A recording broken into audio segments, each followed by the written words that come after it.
আসসালামু আলাইকুম রহমতুল্লাহ। আজ ২৮ রমজান ২০২৫ খ্রিস্টাব্দ। পবিত্র ঈদুল ফিতর উপলক্ষে দক্ষিণ সাদারচর তাফসীরুল কুরআন মাহফিল পরিচালনা কমিটি ও যুব সমাজের উদ্যোগে পাশাপাশি আমাদের প্রবাসী ভাইদের সহযোগিতায় আমরা আমাদের গ্রামের ৫১টি দুস্থ পরিবারের মাঝে ঈদ সামগ্রী বিতরণ করি।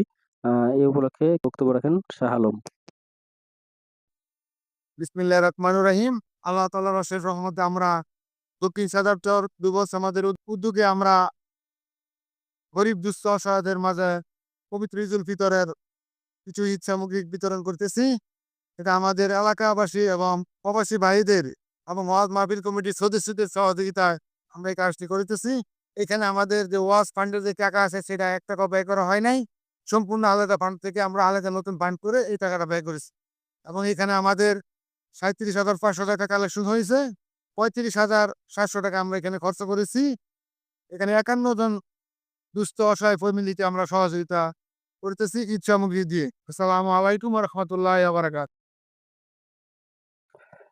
আমাদের এই মানবিক কাজে, মানবিক সহায়তার কাজে যারা অংশগ্রহণ করেছেন, যারা আমাদের পাশে ছিলেন, পরামর্শ দিয়ে আর্থিকভাবে যারা সহযোগিতা করেছেন প্রত্যেকের নিকট আমরা কৃতজ্ঞ।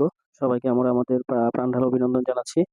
সেই সঙ্গে যারা এই ভিডিওটি ১ম থেকে একদম শেষ পর্যন্ত দেখেছেন তাদের সবাইকে আমার পক্ষ থেকে ধন্যবাদ। আসসালামু আলাইকুম ওয়া রাহমাতুল্লাহি ওয়া বারাকাতুহু।